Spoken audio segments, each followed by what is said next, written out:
And we shall start off with the catheter-related bloodstream infection, CRBSi. We'll go back to the basics to brush up our memories, which is very crucial for to understand what's happening. We know the types of arteriovenous access for hemodialysis. So vascular access, there are temporary as well as permanent. Dialysis catheters can be, again, temporary, which is the usual double lumen, triple lumen we put. Usually the duration of time which is supposed to use is 2 weeks, which should give good results. Beyond that, it can be infective. If you require more prolonged use, we have to go for tunnel cuff catheters. It can be used up to 90 days, but we cut corners, and most of the time we try to extend it as far as possible because of various reasons, financial, maybe the lack of a genuine AV fistula possibilities and all. And the permanent ones like AV fistula and AV graft, as we all know. The ideal vascular access should have a good blood flow, should be permanent, durable, it should be easy to place, ready for immediate use, and low complication rate, including thrombosis and infection, which is an utopian concept. Doesn't happen that easily. So most of the AV fistula satisfy most of it, except the projected, easy to place and the ready for immediate use, which again the tunnel cuff catheters are very useful in this context. Indications of catheters can be temporary need for dialysis, like all of us encounter, like acute kidney injury, or the other situation where other extracorporeal circuits are required, like plasma exchange, hemoperfusion, diafiltration, etc. Failure of the existing access, like in a PD catheter block or PD catheter leak or pleural effusion, or sudden respiratory distress can all requires a temporary sort of catheter management as an AV access. And sometimes for access in ESRD, we use catheters. Maybe an ESRD with no access. They might have ran out of all the veins to create an AV fistula or graft. And we again switch back to this time mold technique of permacath. And failed AV access, loss of all AV access, non-availability of expertise in surgical expertise. That is very uncommon now, because we take the whole of Kerala, even take the small towns, we have enough vascular surgeons available, or they're visiting the center and going, so that creating an AV access not an issue at all these days. KDOQI guidelines was CVC use, short-term use. KDOQI says AVF or AVF graft created but not ready for use, and dialysis required. At times we encounter such scenario. The fistula is not mature. Naturally, we have to depend on the catheters. Acute transplant rejection, graft dysfunction requiring hemodialysis. Again, we'll have to rely on that.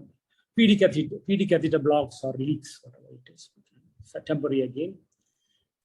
Now, the common scenario which centers like I work encounter is the patient has a living donor or a donor with him, but requires dialysis. 90 days is good enough. So go on for a semi-permanent catheter and dialyze. Initiate the dialysis. By the time the clearance, the formalities are all work up and everything is over, you can go for the transplant. So it's a bridge to transplant, till transplant. This tunnel catheters becomes handy.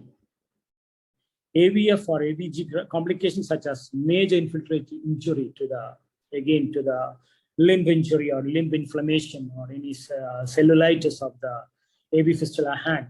Sometimes hematoma, the cannulation issues with a leak or hematoma formation in the AV limb. We require again short-term AV access for that. This catheter can become handy, especially if it's less than 2 weeks, then we can go for the double lumen usual non-tunneled one. If it is more than 2, better go for the tunneled ones to prevent infections. Long-term or indefinite duration, again, as we discussed, there are many occasions like multiple prior AV fistula failure. Sometimes patients are so scared, they are morbid fear about the needle puncture. That by itself can, some of them beg that, doc, I don't want this pricking my skin anymore. I want something which can lock and unlock. Then catheters become handy there. Limited life expectancy, like severe cardiac failure, IH, ischemic heart disease, is one thing which we frequently encounter in our practice. Short life expectancy or malignancy, terminal malignancy, also become long-term. As a long-term tool, it will be useful. Again, absence of good veins to create or good arteries to create, we go for this tunnel catheters. And all of us must be remembering the unique patient who had gone on tunnel catheters for 1, 2, 3 years as a go, without much infection, without much thrombosis, defying all logics. These are the types of catheters used, which all of us are familiar with, how they are put in. The catheter-related infection, the CRBSi, catheter-related bloodstream infection, is the one of them. We have the tunnel infection, where the tunneled portion of the catheter get infected, or the exit site infection. These are the 3 infections. What are the risk factors? Again, we have the catheters getting infected. We have the host-related risk factors, catheter-related factors, the pathogen-related factors, the dialysis procedure and center-related factors. Coming to the host, most of us, our patients are diabetic, or with CKD with impaired host immunity. Poor hygiene can be a cause. Recent hospitalization. High cumulative dose of iron overload itself can be.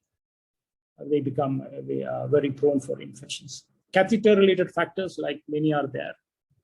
Pathogen-related factors, again, some of them are virulent, some of them are resistant also. So biofilm formation protects them and make them even more virulent. Resistance to antibiotic therapy, bacterial, and some of the organisms like Staph aureus and MRSA and all can be really very problematic. Hemodialysis procedure-related factors, again, the contamination of the dialysis or equipment, inadequate water treatment, dialyzer reuse. Many of the time,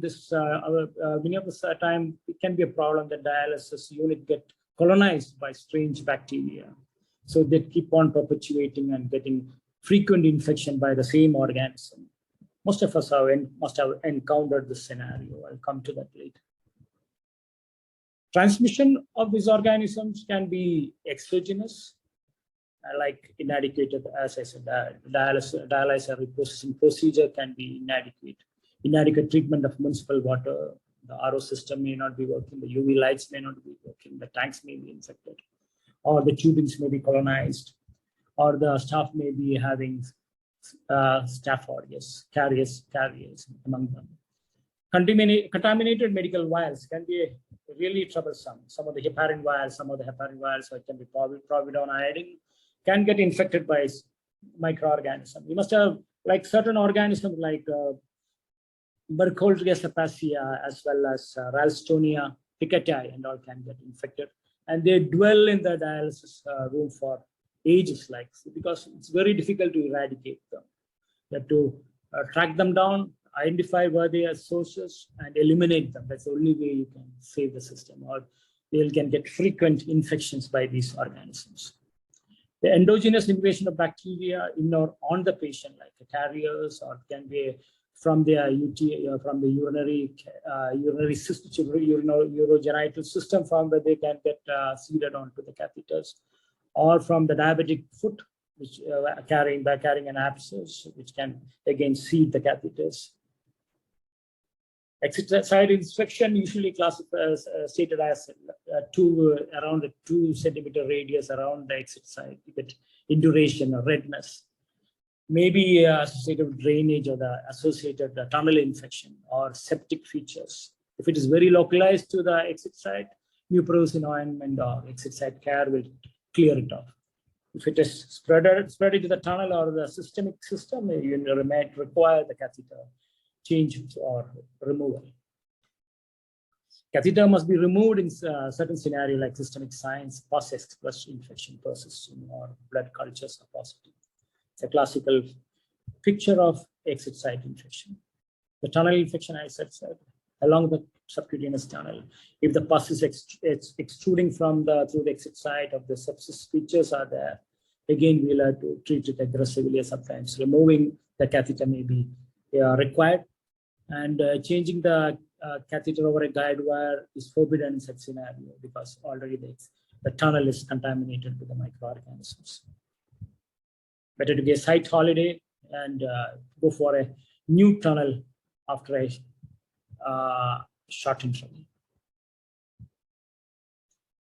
KDOQI CRBSi definition say you need to take 2 cultures from the 2 ports, the venous port as well as the arterial port, and one from the peripheral blood or vein or from the hemodialysis circuit. So these samples should be have grown the identical organism to call it as like CRBSi. If you go to their picture, like how their spectrum of organisms, gram-positive predominates in 70 to 80% of the cultures. Gram-negative predominates in 30 to 20%. 5% can be fungi or atypical microbacteria.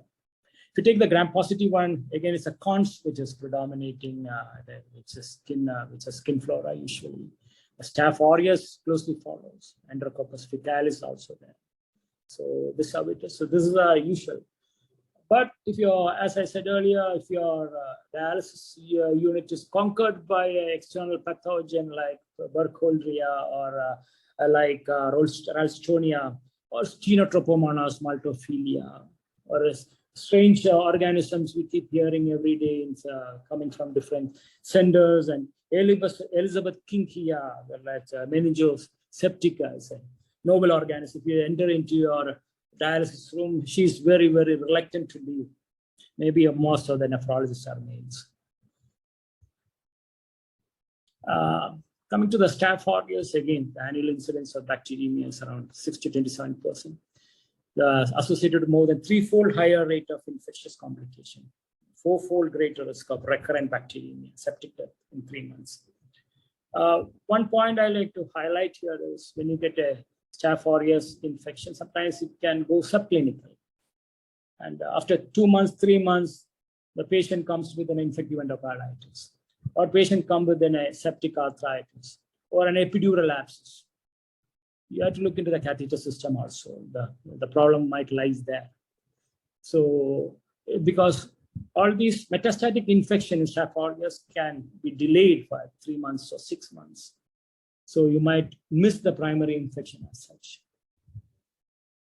And Pseudomonas aeruginosa, like as another organism, gram-negative, sepsis and death, we all know about that. And usually it's from the visceral organs, it gets seeded. So it's a gram-negative organism, so it cannot be either urogenital system or from the gut. Clinical features, exercise infections of the tunnel tract or bacteremia. Bacteremia has potential to lead to life-threatening sepsis and serious complication. So these are the like SIRS, or they can go into modes once it go into septicemia. So at different stages, you have to look at them and dwell with them. Complications: endocarditis, osteomyelitis, epidural, septic arthritis, septic thrombophlebitis, septic shock, death. Can happen with any organism, but more common with the Staph aureus, Pseudomonas. So echocardiogram, you got the anterior mitral leaflet and you got the posterior mitral leaflet. You got that vegetation clinging or hanging onto that on a pedicle on the posterior mitral leaflet. So this can embolize into the become septic thrombus intracerebral embolism. The CVAs, they can manifest. It's an autopsy of a patient with mitral valve vegetation. Just cut open. Prevention: how to prevent this CRBSi and all these complications of it. We need a PACA monitoring surveillance team. We should look at the patient, examine them, look at the minute history variation like chills at times, chills during dialysis, or excessive tiredness at home, especially in the elderly and immunosuppressed. That may be the only sign of sepsis. We need a dedicated vascular access coordinator who coordinates with the hemodialysis team as well as infection control team to get good results. The most effective strategy to reduce CVC-related infections, avoid the use of CVC altogether, which is impossible, as we all know. Most of the 80% of the dialysis patients get initiated with a catheter. So go for the AV fistula creation at the earliest possible. Convince your patient. It's difficult, most of the time it will be difficult to convince them. Any rule for routine culture, there is inadequate evidence, as KDOQI says, to promote it. And we don't know whether it prevents the CRBSi as such, or the long-term morbidity and mortality among these patients who gets infected. The CVC develop a biofilm on the inner surface within 24 hours. So that's a very protective biofilm we all know about. So that can harbor a lot of bacteria. Coming to the biofilm, this is how it's found. Initially, the bacteria get seeded onto the catheter lumen inside or outside, and usually they multiply, attaches, and they multiplies. They become a cluster, and a lot of extracellular polymeric substance accumulates around, which is a product of bacteria. This is mainly composed of polysaccharides, lipids, and proteins, as well as nucleic acid materials, which are discarded from the bacterial lysis. So all these together forms a barrier around a cocoon, the bacteria, the microorganisms clusters inside, preventing it from the bloodstream monitoring by the macrophages or the immune system, as well as the antibiotic which we have mixed. So actually this extracellular polymeric substance protects the bundle of these organisms from the bloodstream. There is something in the evolutionary pattern of the microorganism, like how we acquired this. The microorganism, if you take the evolutionary history, were very rampant in the initial phase of the evolution. So when our planet was very inhospitable with high temperature, in the deepest recesses of abysses of ocean, the microorganism actually multiplied on the rocks or glaciers, on the rocks. And these were protected by this sort of extracellular polymeric substance from the hostile environment. So it formed a niche where the microorganism grew. From the very, was chemically not friendly, as well as heat-wise was very unfriendly atmosphere in those ages, like we're talking about the evolution of Earth. So that property, even these organisms retained over the billions of years, and they retained it, and they now use that very intelligently to protect themselves from inside our bodies also. Very interesting. Prevention, how to prevent this extracellular strategies, CVC connectors. We have heard of a lot of connectors, how to use antibiotic impregnated connectors, silver impregnated connectors. Sometimes there's chlorhexidine impregnated caps and connecting system can be used based on the clinical discretion. It can be used to protect the population which we deal with in our dialysis unit if they are required. The intraluminal strategies, no difference in CVC survival and complication between the use of citrate and heparin as a CVC locking system. So both are equally good. KDOQI suggests the use of low concentration of citrate as a CVC locking solution, feasible to prevent CRBSi and CVC dysfunction. So it helps both to prevent thrombosis as well as an antiseptic. Occasionally, once a week, TPA, tissue plasminogen activated, also they have advocated in centers which requires them because of frequent thrombosis, if it is encountered. These are the different locking systems. We have the heparin, citrate, gentamicin, taurodine citrate, isopropyl alcohol. Those have their pros and cons very much exhibited here. The lower one, as you go the lower one, they are more ideal when you look at. But if we look at the potential risk also when you use all this toxicity, allergic reaction, resistance to antibiotics, pros and cons. Because they are all gram-negative based, basically, and they are more effective with gram-negative, prevent the gram-negative infections, 80 to 87 to 100%. Epidermis, when you go to staph epidermis, the gram-positive, this drops. Actually, staph aureus just 40 to 55% in preventing it. There is inadequate evidence for following CBC locking agents, CBC dysfunction of prophylaxis. This is what the KDOQI also says. So high up in the ladder is can use cefotaxime, which is powered by RCTs, cefotaxime and gentamicin. It was compared without antibiotics, and the quality of evidence is moderate. The first three, there's a moderate evidence there. So these are the best numbers, right?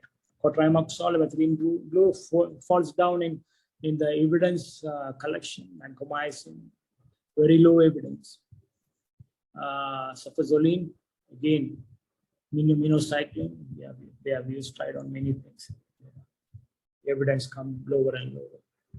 Treatment, treat the patient and manage the catheter. That is the mantra. Obtain appropriate culture prior to initiating empiric antibiotic treatment. Change the antibiotics according to the culture sensitivities. Individualize the approach. Options, CBC exchange via guidelines, CBC removal and reinsertion, salvage. So the odd patient, maybe the old CBC, the existing tunnel catheter may be the only lifeline available. And somehow we have to salvage it and make the patient live. Exit site infection, again, if it is confined to the exit site, use topical agents. If it is getting into the tunnel or into the bloodstream, and systemic antibiotics will be required. That's true with tunnel infections also. It's coming broad spectrum antibiotics that treat both gram-positive as well as the gram-negative organism can be used. Most of the studies and centers advocate vancomycin with ceftazidime, gram-positive. Vancomycin, because we all are very comfortable using it. Ceftazidime, also very convenient to use it. Catheter management, there are 4 options. Removing the CBC. CBC removal with the exchange of a guide wire at the same time. So the infection is mild and controllable without any much septic features. Like they are initiating the antibiotics immediately, they become afebrile within 48 hours.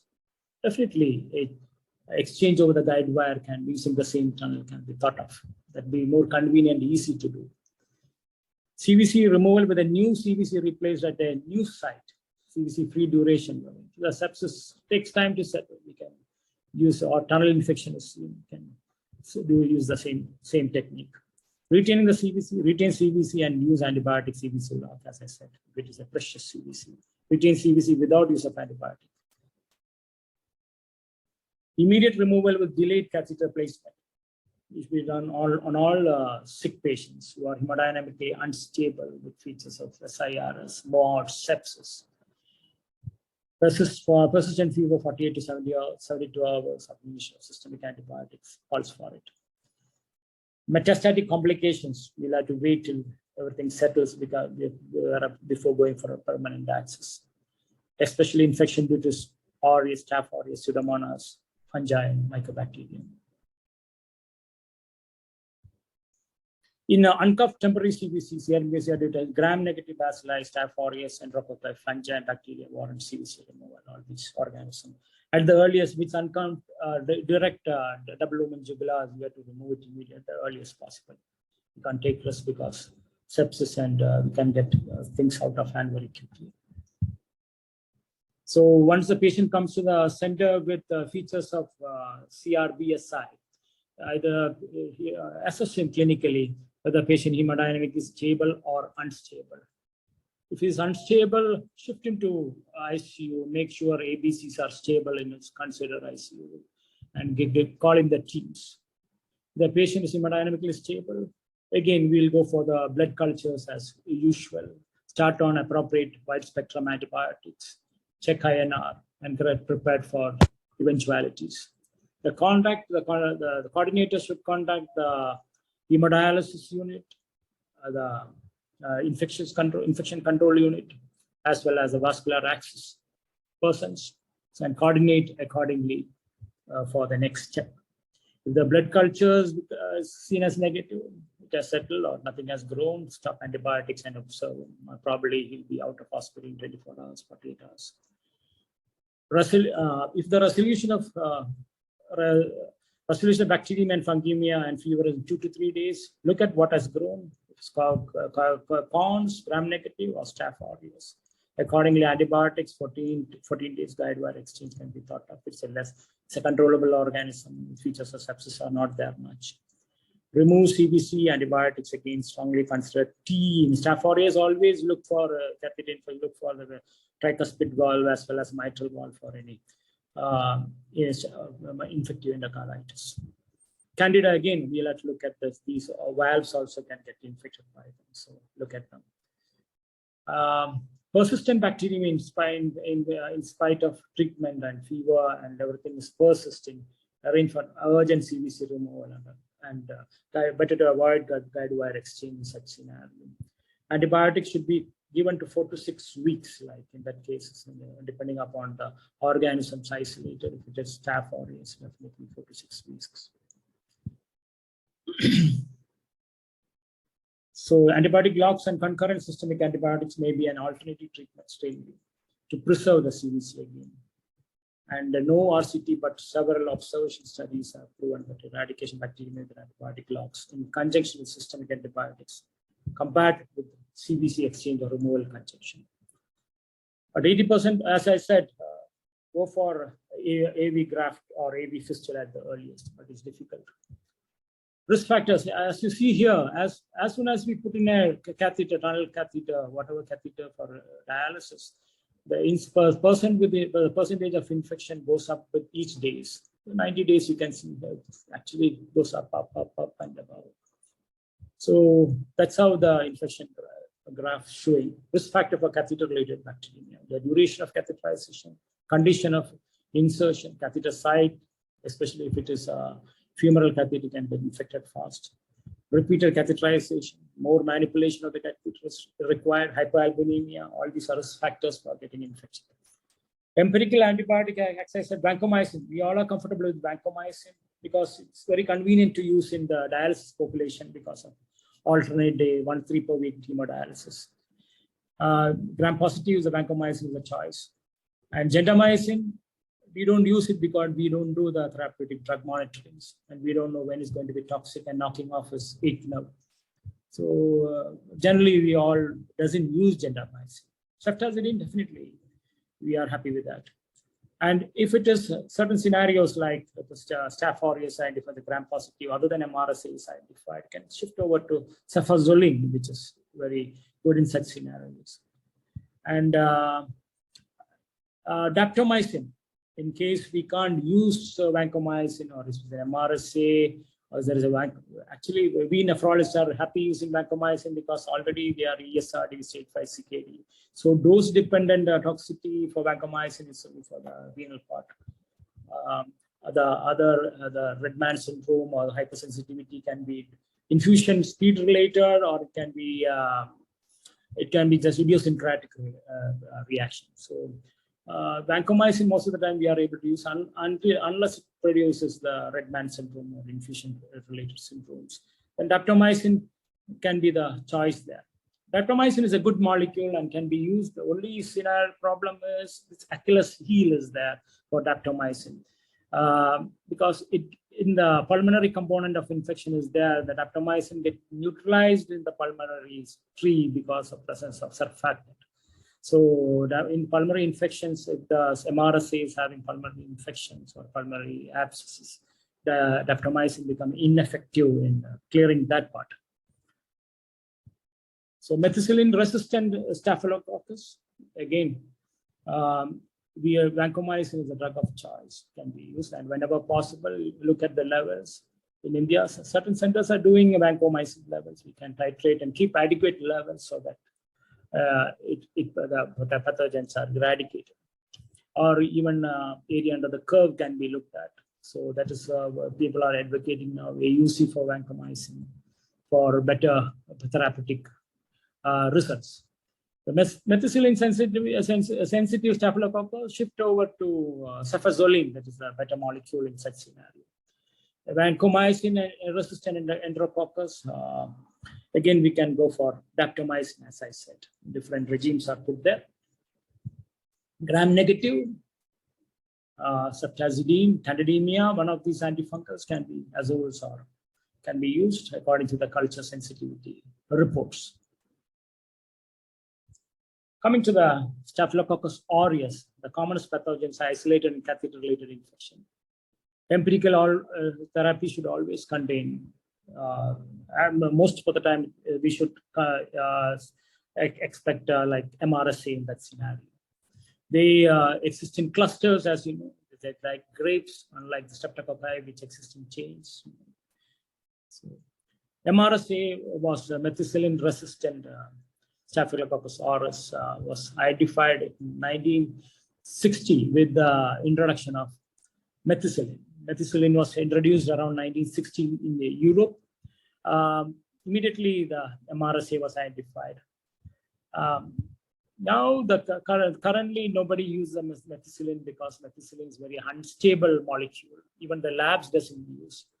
They use oxacillin instead of methicillin these days too. So that is it can be used as a surrogate for methicillin. It is what do you call it is all created by the MEK-A gene, because the MRSA, the staph possesses the MEK-A gene, which produces the penicillin binding protein, and which helps in for the organism to proliferate in the presence of methicillin and beta-lactam. So it can be too, or the hospital-associated MRSA. So that's such cases, when you call a case as hospital-associated MRSA, if the patient develops MRSA 48 hours after admission to an hospital, 48 hours after admission, any MRSA happening in that patient is hospital-associated. Or any patient who had visited a health center, maybe a dialysis unit itself, unknown dialysis units itself, in the last 1 year. That's how you say it's classified, the hospital-associated MRSA. But there is community-associated MRSA, which exists in community through the nasal carriers as such, or through the cutaneous soft tissue infection, abscess formation that spread throughout the community and exist as MRSA. The oxacillin, the MIC more than 4, it is generally said it is MRSA. I said oxacillin is a surrogate for methicillin in the labs to delineate the MIC as well as to classify as MRSA or sensitive. The cath removal is the rule. Vancomycin, daptomycin, teicoplanin, as I said, monotherapy is the rule. Vancomycin is the best drug of choice, provided you can keep the levels up in the dialysis patient. Go for whenever it's available, go for AUC, or if not there, go for the tough levels. If not, that is also not there like us, go for it infusions. Daptomycin, again, I said, Achilles heel is pulmonary component. So if the pulmonary issues are not there, go for it. Again, it's also bactericidal like vancomycin. But it can produce rhabdomyolysis and high CPK, muscle pain, severe muscle pain. So keep it behind the brain head that such complications are there. Teicoplanin, we all like teicoplanin a lot as a monotherapy because it doesn't have much complications. It's easy to use. Problem is it's just bactericidal, and it's not bactericidal. It's just bacteriostatic. Sorry. It's just bacteriostatic, so it has its own limitations as a monotherapy. But we still use this when the other two are not happy with the other two. We go for teicoplanin. So when you start treating and within 48 to 78 hours, 72 hours, the things are not settling, always rule out the metastatic infections. As I said, they can be infective endocarditis, epidural abscess, arthritis, wherever it is. You have to hunt down the nest of metastatic infection. Linezolid is another drug which is equally effective like vancomycin, soft tissue. Again, good pulmonary penetrance and clearance is there. Unfortunately, it doesn't have much of penetrance in the genitourinary system. But it is for prolonged use, like in MRSA, you need to 6 weeks therapy. One thing is it's the volume of injection uses. And as a vehicle, a lot of volume it takes. And the bone marrow toxic that can produce anemia as well as thrombocytopenia can be very troublesome. Lactic acidosis, peripheral neuropathy, ocular toxic, or serotonin syndrome because of monoamine oxidase inhibition. So that's how where the linezolid stays, but it's a good molecule and can be used. There are newer agents available now. We have the 5th generation cephalosporins called ceftaroline or ceftobiprole. Neutropenia, ceftaroline, neutropenia, and encephalopathy is a problem, especially in the patients with low GFR, like in our dialysis population. We have to be careful about that. Telivancin and the lipoglycopeptide, but toxic more than vancomycin. And dalbancin. These are the other molecules. Core intervention. So infection has to be, surveillance should be there in each unit. We should have our own system to surveil and register for this infection. What is the organism, how often it's getting, which population of patients are getting. We need a coordinator to coordinate between all these subsets of specialties and among nephrologists. Staff education and complacency, look for staff carrier states like swabs if required, patient education and engagement.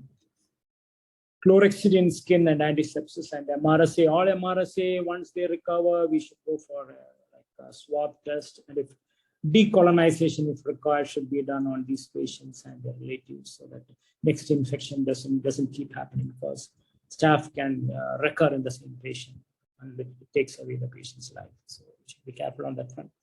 CVC hub disinfection, antimicrobial ointments like Vibrose can be helpful in the exit site as well as in protecting the catheters as well as carriers like staph can be avoided. So to conclude, multidisciplinary approach is required, and hunt down the pathogens, prevent them, protect our patients, and make their life smooth and enjoyable. Thank you all. Thank you all for your patience.